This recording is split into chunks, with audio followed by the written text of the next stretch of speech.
తాకట్లో ఉన్న మీ బంగారాన్ని విడిపించి ఆ రోజు ఆన్లైన్ రేటుకి కొంటాం. Sharma gold company. నమస్కారం, వెల్కమ్ టు సుమన్ టీవీ. నేను గీతాంజలి. వారాహి నవరాత్రులు చాలా చక్కగా మహిళలందరూ జరుపుకుంటూ ఉన్నారు. చాలా మంది పురుషులు కూడా ఈసారి ఈ పూజా కార్యక్రమాలు చేసుకుంటున్నాం అని చెప్తున్నారు. చాలా సంతోషం. అయితే ఏ రోజు అమ్మవారిని ఏ విధంగా కొలుచుకోవాలో మనం వీడియోల ద్వారా అందిస్తూ ఉన్నాము. మరి 4వ రోజు వారాహి అమ్మవారిని ఈ నవరాత్రుల్లో ఏ విధంగా కొలుచుకోవాలి, అమ్మవారి రూప విశిష్టత, అలాగే అమ్మవారికి సమర్పించవలసినటువంటి నైవేద్యం ఏమిటి, ఈ వివరాలు తెలుసుకుందాం. వివరించేందుకు ప్రస్తుతం మనతో పాటు ఉన్నారు ప్రముఖ జ్యోతిషులు బ్రహ్మశ్రీ నందిభట్ల శ్రీహరి శర్మ గురువు గారు. వారితో మాట్లాడదాం. గురుగారు నమస్కారం అండి. వాగర్థావివ సంపృక్తౌ వాగర్థ ప్రతిపత్తయే జగదః పితరౌ వందే పార్వతీ పరమేశ్వరౌ. ఆదిత్యాయ చ సోమాయ మంగళాయ బుధాయ చ గురు శుక్ర శనిభ్యశ్చ రాహవే కేతవే నమః. శృంగేరి జగద్గురు పీఠాధిపతులకి, కంచి పీఠాధిపతులకి నమస్కారములు తెలియజేసుకుంటూ కార్యక్రమాన్ని ప్రారంభిద్దాం. గురుగారు, ఇప్పుడే 4వ రోజు వారాహి నవరాత్రుల్లో మరి ఈ రోజున అమ్మవారిని ఏ విధంగా కొలుచుకోవాలండి? అమ్మవారి రూపం ఏమిటి, ఆ రూప విశిష్టత, అలాగే అమ్మవారికి సమర్పించవలసినటువంటి నైవేద్యం ఎలా చేసుకోవాలి, పూజ తెలియచేయండి. తప్పకుండానమ్మా. మొట్టమొదటి రోజు అయితే ఉన్మత్త వారాహి, రెండవ రోజు బృహత్ వారాహి, మూడవ రోజు స్వప్న వారాహి, 4వ రోజు అమ్మవారిని అనగా 26, 27, 28, 29వ తారీఖు జూన్ రోజున కిరాత వారాహి రూపంలో అమ్మవారిని కొలుచుకోవాలి. ఈ కిరాత వారాహి అనంటే ప్రధానంగా అడవులలో సంచరించేటువంటి దేవతగా చెప్పబడి ఉంది. కిరాతుడు, కిరాతుడు అంటే ఎవరు? అడవుల్లో బోయవాళ్ళు అని చెప్పవచ్చు. ఈ కిరాత వారాహి అమ్మవారి విశేషం ఏంటంటే చాలా అందమైన దేవతగా చెప్పబడి ఉంది. అంతేకాకుండా ఈ అమ్మవారట రక్షించే దేవతట. అంటే ఎవరైనా యుద్ధానికి వెళ్తున్నప్పుడు ఆ సంబంధించినటువంటి రక్షణ కవచాలు ధరిస్తారు కదా, యుద్ధంలో దెబ్బలు తగలకుండా. అలా అదృశ్య రూపంలో మనకొచ్చే ప్రమాదాల నుంచి ఈ అమ్మవారు సదా మనల్ని రక్షిస్తుందట. యుద్ధమని కాదు, ఏ ప్రమాదం నుంచైనా ఈ అమ్మవారు రక్షిస్తుందట. ప్రధానంగా ఒరిస్సాలో ఈ అమ్మవారు ప్రధాన దేవతగా కొలుస్తారు. మిగతా చోట్ల ఏ విధంగానైనా కానీ అమ్మవారి యొక్క రూపాలున్నా ఒరిస్సా ప్రజలు సాధారణంగా చూసుకున్నట్లయితే ఒరిస్సాలో తాంత్రికవేత్తలు ఎక్కువగా ఉంటారమ్మ. చేతబడులు గాని, చిల్లంగి గాని, లేకపోతే ఈ సంబంధించినటువంటి అనేకమైనటువంటి తాంత్రిక ప్రయోగాలకి ఒరిస్సా పెట్టింది పేరు. కలకత్తా, ఒరిస్సా దగ్గరగా ఉంటాయి కదా, ఒరిస్సాలో ఎక్కువగా ఉంటారు. ఈ అమ్మవారిని ఎక్కువగా ఉపాసన చేస్తారు. కిరాత వారాహి అమ్మవారిని ఉన్న 9 అవతారాలలో ఒరిస్సా ప్రజలు కిరాత వారాహి అమ్మవారిని ఉపాసన చేస్తారు. ఈ అమ్మవారిని పూజించడం ద్వారా సునామీలు, అల్ల కల్లోలాలు జరిగిపోతుంటాయి కదా, ప్రకృతి విపత్తులు అనగా భూకంపాలు, సునామీలు కావచ్చు, వరదలు కావచ్చు, లేకపోతే తీవ్రవాద దుశ్చర్యలు ఉంటాయి కదా, అల్ల కల్లోలం అయిపోతుంది, ఆకస్మికంగా జరిగేటువంటి సంఘటనలు అంటాం కదా. ఇలా అమ్మవారిని ఉపాసన చేయడం ద్వారా ఇలాంటి ప్రకృతి పరంగా వచ్చే విపత్తుల నుంచి మనం బయటపడడానికి అవకాశం ఉంటుంది. అలాగే ఈ అమ్మవారిని పూజ చేయడం ద్వారా అదృష్టం కలుగుతుందట, తర్వాత సమృద్ధిగా ఉంటుందట జీవితం, అలాగే ఆధ్యాత్మిక శక్తి పెరుగుతుందట. అంటే అదృష్టం అంటే ఏంటి? దైవతానుగ్రహం. అంటే ఇక్కడ మనం గమనించాల్సినటువంటి అంశం ఏంటంటేనమ్మా, ఈ అదృష్టం కలుగుతుందనంటే ఏదో జాక్పాట్ కుట్టినట్టని కాదమ్మా. చేసే ప్రతి పనులలో చాలా మంది వీక్షించేటువంటి మన సుమన్ టీవీ ప్రేక్షకుల్లో ఎంతో మంది అన్ని దగ్గర దాకా వచ్చి, నోటి దాకా వచ్చి వెనక్కి వెళ్ళిపోయిన సందర్భాలు ఉన్నాయి. అలాగే ఉద్యోగం ప్రయత్నం చేస్తే 2 మార్కులతో ఇంటర్వ్యూలో పోయిన వాళ్ళు ఉన్నారు. సీటు కూడా 1 మార్కులో పోయినటువంటి సందర్భాలు ఉన్నాయి. ఇంకా చెప్పాలి అని అంటే టెండర్లు వేసే వాళ్ళు ఉంటారు. ఇలా అనేక రకాలైనటువంటి వ్యాపారాలు చేసే వాళ్ళు ఉంటారు. అరే, ఆ ఒక్క చిన్న మిస్టేక్ చేయకపోతే మనకే మన సొంతం అయ్యేది కదా అన్నట్టు. ఆ మిస్టేక్ కూడా మన వైపున జరగకుండా అదృష్టము కలిసి వస్తుంది. అదృష్ట రూపంలో ఈ అమ్మవారు మనల్ని అనుగ్రహిస్తుందట. సమృద్ధి కలుగుతుంది. సమృద్ధి అంటే అన్నీ కూడా చక్కగా ఎక్కువగా ఉండాలి అనేటువంటి సమృద్ధి. అంటే అరే వాడి ఇంట్లో అన్ని వస్తువులన్నీ సమృద్ధిగా ఉన్నాయరా అంటే ఏ లోటు లేనటువంటి జీవితం. అన్ని ఉన్నాయనుకోండి, ఏ లోటు ఉండదు. సమృద్ధి కలుగుతుంది అని అంటే దాని అర్థం లోటు లేని జీవితం. అరే ఈ రోజు నాకు ఇంట్లో వస్తువులు నిండిపోయాయి అంటే టక్కున వస్తువులు కూడా సమకూరుతాయి, ఏదో ఒక రూపంలో వస్తాయి. కాబట్టి సమృద్ధికరమైన జీవితం, అన్నిటికంటే మించి ఆధ్యాత్మికమైనటువంటి శక్తి కలుగుతుందట. ఈ ఆధ్యాత్మికమైనటువంటి శక్తి అని అంటే ఏంటి? మానవుడికి ఎంత ఉన్నా, ఎంత స్వార్థమున్నా, ఎంత జీవితంలో పైకి ఎదిగినా ఆఖరికి వచ్చేసేసరికి ఏమవుతుందమ్మా, దేవతానుగ్రహం కావాలి, దేవుడి యొక్క అనుగ్రహం కలిగితే మంచి చేసుకోవాలి, పుణ్యం సంపాదించుకోవాలి అని. ఆ ఆలోచన ఈ యొక్క కిరాత వారాహి అమ్మవారిని ఉపాసన చేయడం ద్వారా కలుగుతుంది అని చెప్పవచ్చు. ఈ అమ్మవారికి నైవేద్యముగా అల్లముతో చేసినటువంటి గారెలు, దధ్యోజనం అనేటువంటిది ఈ అమ్మవారికి నైవేద్యంగా పెట్టాలి.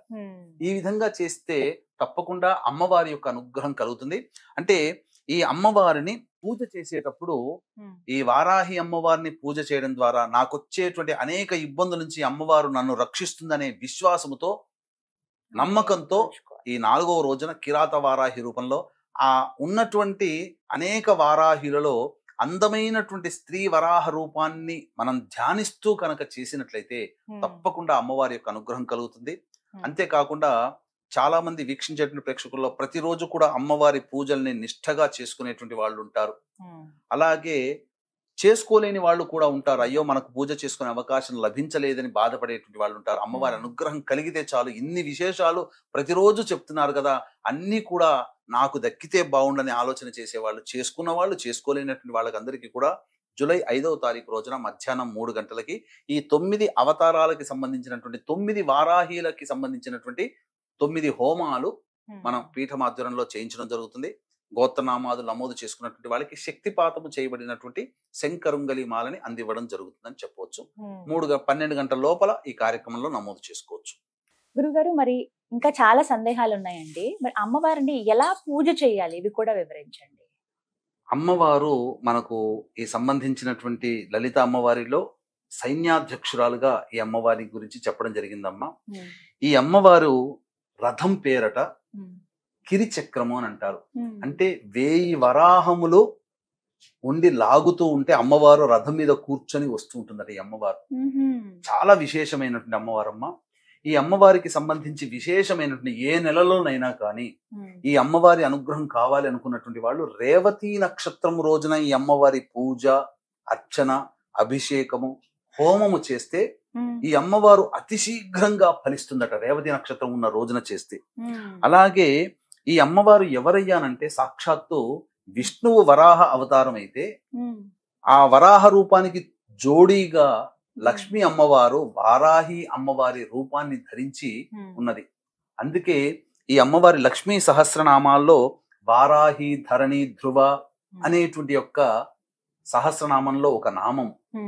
అంతేకాకుండా ఈ అమ్మవారు ప్రధానంగా ఈ అమ్మవారిని విశ్వేశ్వరుడు, కాశీ విశ్వేశ్వరుడే, ఎందుకంటే కాశీ క్షేత్రానికి క్షేత్ర పాలకురాలు ఈ వారాహి అమ్మవారు అయితే, విశ్వేశ్వరుడు విశేషంగా ఈ అమ్మవారిని వింధ్యాచలం కొండలో ఈ అమ్మవారిని ప్రతిష్ఠ చేశాడు. ఇప్పటికీ కూడా ఆ అమ్మవారు పూజలు అందుకుంటూ ఉంది. అంతేకాకుండా ఈ అమ్మవారికి పూజ చెయ్యాలి అనేటువంటి ఆలోచన ఉన్నటువంటి వాళ్ళు రాత్రి దేవత ఈ అమ్మవారు కాబట్టి, అంటే సూర్యోదయం నుంచి సూర్యాస్తమయం వరకు కాకుండా అమ్మవారికి ఇష్టము రాత్రి సమయం కాబట్టి సూర్యాస్తమయం తర్వాతనైనా కానీ లేదా సూర్యోదయం లోపలనైనా కానీ కాలకృత్యాలు తీర్చుకొని ఖచ్చితంగా ఈ అమ్మవారికి పూజ చేసుకుంటే విశేషమైనటువంటి ఫలితాలు కలుగుతాయి. రాత్రి దేవత అన్నారు కాబట్టి రాత్రి సమయంలో సూర్యాస్తమయం తర్వాత చేసుకునే వాళ్ళైతే ఖచ్చితంగా సూర్యాస్తమయం కంటే ముందే దంతధావనము, కాలకృత్యాదులాగా మళ్ళీ తీర్చుకొని అప్పుడు పూజాది కార్యక్రమాలు చెయ్యాలి. అయితే ఈ పూజాది కార్యక్రమాలలో సాధారణంగా కలశం పెట్టుకునే అవకాశం ఉన్న వాళ్ళు కలశం పెట్టుకోవచ్చు. కలశం పెట్టుకోకపోయినా మాకు ఆచారం లేదు అన్న వాళ్ళు చక్కగా ఈ అమ్మవారికి సంబంధించి చిత్రపటాన్ని పెట్టుకోవాలి. అయితే శక్తి ఉంటే ప్రధానంగా మొట్టమొదటిగా శ్రీచక్రము కానీ లేదా లలితా అమ్మవారి చిత్రపటము, ఒకవైపున కుడివైపున ఈ దండిని దేవి అంటే వారాహి అమ్మవారు, ఎడమ వైపున మంత్రిని కాబట్టి రాజశ్యామల అమ్మవారి 3 చిత్రపటాలని పెట్టి చేసుకుంటే చాలా విశేషమైనటువంటి ఫలితం కలుగుతుంది. లేదా అమ్మవారి చిత్రపటం ఒక్కటి పెట్టుకొనైనా కానీ పూజ చేసుకోవచ్చు. ఈ అమ్మవారు పూజ చేసే సందర్భంలో విశేషముగా అభిషేకము, అర్చన ఇవన్నీ జరిపిన తర్వాత ప్రతిరోజు ఖచ్చితంగా లలితా సహస్రనామ పారాయణం చేయాలండి. ప్రతిరోజు చేయాలి. ఎటువంటి పుష్పాలను అమ్మవారికి సమర్పించాలి గురుగారు? ప్రత్యేకం ఏమన్నా ఉందా అండి? ఈ అమ్మవారికి ప్రధానంగా పుష్పములు అనేటువంటిది నీలి రంగు పుష్పాలతో అర్చన చేయాలి. అంటే నీలి రంగు చామంతి పుష్పాలు కానీ లేదా నీలి రంగు శంఖు పుష్పాలు దొరుకుతాయి కదమ్మా, ఆ పుష్పాలతో అర్చన చేసిన అమ్మవారికి ఇప్ప పూలు అని అంటారు కదమ్మా, ఆ ఇప్ప పూలతోనైనా కానీ అర్చన చేయవచ్చు. అయితే అమ్మవారికి దీపారాధన చాలా ప్రీతికరం. ఈ దీపారాధనలో ఏ దేవతకి లేనటువంటి విశేషమైనటువంటి దీపారాధన ఒకటి ఉంది. కందగడ్డ దొరుకుతుంది కదమ్మా, ఆ కందగడ్డని దీపపు కుందిలాగా తొలుచుకోవాలి. మధ్య భాగంలో కొద్దిగా తొలుచుకుంటే ఆవు నెయ్యి కానీ, ఈ అమ్మవారికి ఇష్టమైనటువంటి నూనె దీపం ఏ దీపారాధన అంటే విప్ప నూనెతో దీపారాధన చేసుకోవాలి. విప్ప నూనె ఒరిజినల్ దొరికితే మంచిది, లేకపోతే ఆవు నెయ్యితో దీపారాధన చేయొచ్చు. కానీ కంద దీపములో కందగడ్డతో దీపంగా చేసి కంద దీపాన్ని గనక పెట్టినట్లయితే అమ్మవారు చాలా విశేషమైనటువంటి సంతృప్తి కలుగుతుంది. అమ్మవారికి ఇవన్నీ ఇష్టమట, ఇలా చెయ్యాలి. ఈ విధంగా ఇప్ప పువ్వులతో కైనా కానీ అర్చన చేయవచ్చు.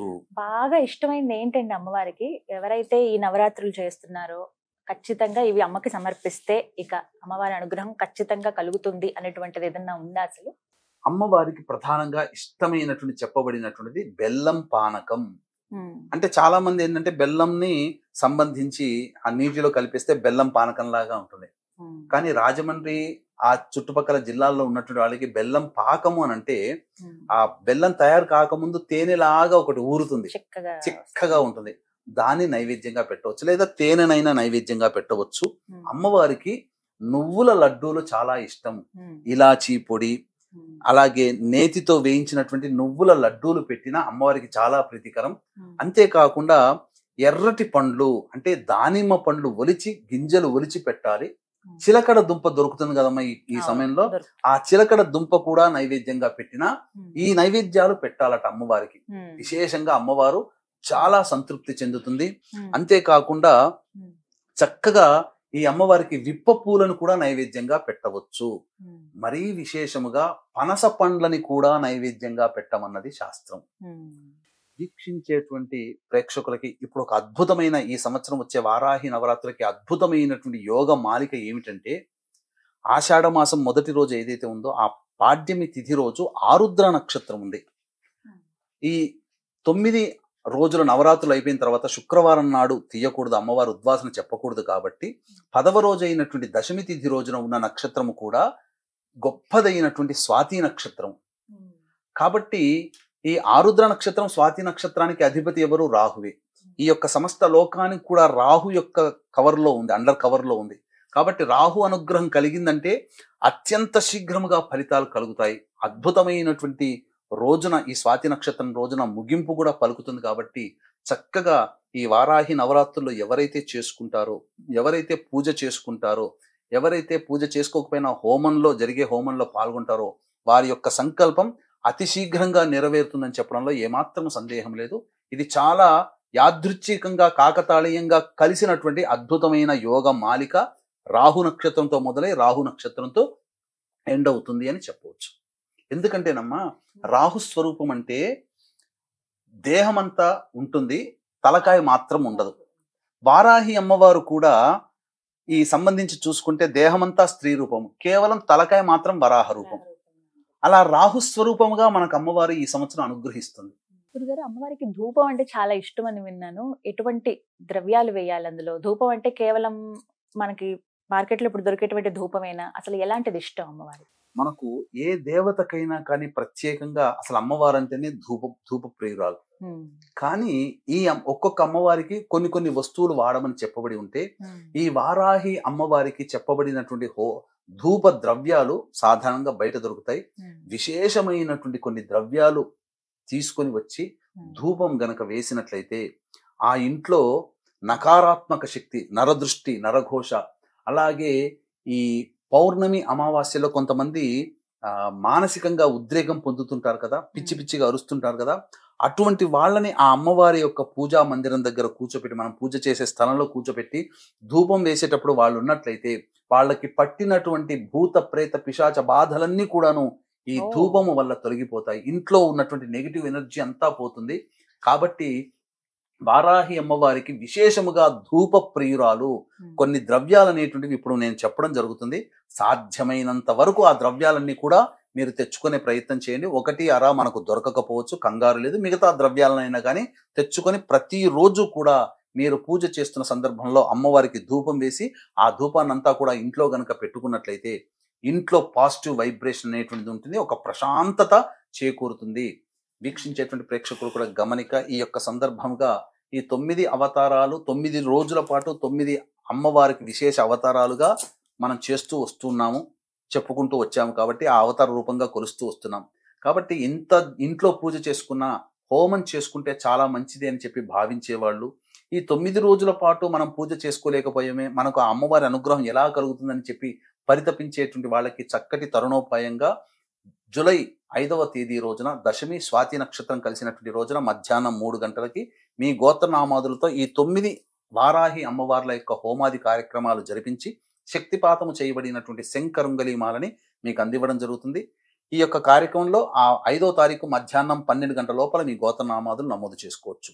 ఇక హోమ ద్రవ్యాలు చెప్పడం జరుగుతుందమ్మా, చాలా జాగ్రత్తగా వినండి. గుగ్గిలం అంటే తెలుపుదైనా నలుపుదైనా కానీ, యాలకుల పొడి ఇలాచీ పొడి అంటారు అది, అలాగే పసుపు పొడి మరియు తెల్ల గురివింద గింజల పొడి, తరువాత తెల్ల ఈశ్వరి వేరు మనకు ఆయుర్వేదం షాప్ లో కానీ పచారీ షాప్ లో కానీ దొరుకుతుంది. తెల్ల ఈశ్వరి వేరుని పొడి చేయడం, ఆ పొడి అయినా కానీ, తెల్ల జిల్లేడు పువ్వులు తీసుకుని వచ్చి నీడన ఎండించి అది ఆ ఎండించినటువంటి తెల్ల జిల్లేడు పువ్వుల యొక్క పొడిని మిరియాల పొడి, మిరప పొడి, శొంఠి పొడి, మొత్తం ఈ 9 రకాల ద్రవ్యాలు ఎన్ని కుదిరితే అన్ని తీసుకుని వచ్చి ఆ యొక్క ధూపము గనుక అమ్మవారికి వేసినట్లయితే, మండుతున్నటువంటి ఆ బొగ్గు మీద వేసినట్లయితే ఆ ధూపం వెలువడుతుంది. ఆ ధూపానికి అనేక రకాలైనటువంటి దివ్య శక్తులు వారాహి అమ్మవారి యొక్క అనుగ్రహం కలుగుతుంది. ఈ వారాహి అమ్మవారి 9 రోజుల పాటు చేసిన తర్వాత హోమం కూడా చాలా విశేషమైనటువంటి. హోమం చేసుకునేటట్టయితే తోక మిరియాలు, తెల్ల ఆవాలు, పనస పండు అనేటువంటిది ఆ హోమ ద్రవ్యంగా వాడవచ్చు. ఇక అమ్మవారికి తాంబూల సేవనం అంటే చాలా విశేషం కాబట్టి సుగంధ భరితమైనటువంటి ఇలాచి, యాలకులు, జాజికాయ, జాపత్రి, పచ్చకర్పూరం కలిపినటువంటి తాంబూలాన్ని పెట్టి ఆ తాంబూలాన్ని ఎవరైనా తీసుకోవచ్చు. అంతేకాకుండా ప్రధానంగా ప్రతిరోజు కంద దీపము పెట్టవచ్చు. ఆ కంద దీపం పెట్టినటువంటి దాన్ని మరుసటి రోజు వాడుకోవచ్చు, ఇంట్లో కూరలో లేదు 9 రోజులు అదే దీపం వెడుకోవచ్చు. కంద దీపం 1, 2 అనేటువంటి ఎవరి శక్తి కొలది వాళ్ళు చేసుకోవచ్చునమ్మా.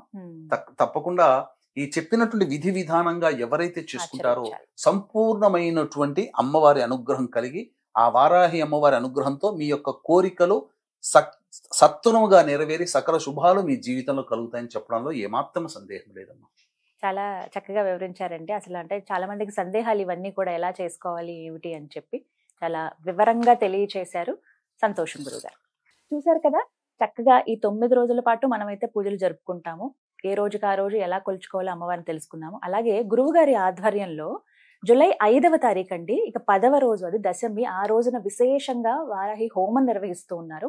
9 రూపాల్లో అమ్మవారిని ఏ విధంగా అయితే కొలుచుకున్నామో 9 రోజులు అలా ఒకే రోజున ఈ 9 రూపాల హోమాలనే నిర్వహిస్తున్నారు.